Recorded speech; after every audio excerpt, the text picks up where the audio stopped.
नमस्कार, मैं मोहम्मद आसिफ और आप देख रहे हैं एसपीएन नई न्यूज़। देश में उपराज्य के चुनाव हुए, उनके नतीजे आने के बाद पेट्रोल डीजल के अचानक से रातों रात दाम कम होने पर पूरे देश में एक नई बहस छिड़ गई है, बवाल मच गया है।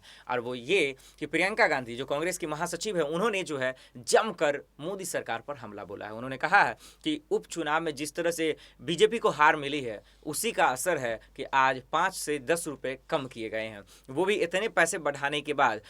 किसान नेता राकेश टिकैत ने तो कहा कि 100 रुपये बढ़ाने के बाद इतने पैसे कम किए क्या फ़ायदा। लेकिन अगर देखा जाए तो लगातार दाम बढ़ते ही रहे हैं, लेकिन 5 और 10 रुपये कम होने से वाकई में थोड़ी सी राहत तो हुई है। पूरी तरह से नहीं, लेकिन थोड़ी सी राहत हुई। लेकिन विपक्ष पूरी तरह से आक्रामक है कि जिस तरह से बीजेपी को हार मिली है, जनता ने मुंह दिखा दिया है, जनता ने अपनी नाराज़गी दिखा दी है, तो यही वजह है कि मोदी सरकार ने पेट्रोल डीजल के दाम कम कर दिए। एक वजह यह भी है कि जहाँ जहाँ जिस राज्य में कांग्रेस की सरकार है, वहाँ पेट्रोल डीजल के दाम नहीं कम हुए हैं। सिर्फ और सिर्फ राजस्थान में आज अशोक गहलोत ने ऐलान किया है, कम हो सकता है, जैसा कि यूपी में सीएम योगी कह रहे हैं, उसी तरह से पंजाब में भी हो सकता है। तो सवाल ये है कि अब महंगाई को लेकर बहस छिड़ गई है, सियासत हो रही है। एक अच्छी बात यह है कि इसी बहाने कम से कम महंगाई पर बात तो हो रही है, क्योंकि अगर होने से कुछ भी हल निकलता है, जितना भी कम होता है, जनता को एटलीस्ट फायदा तो होगा।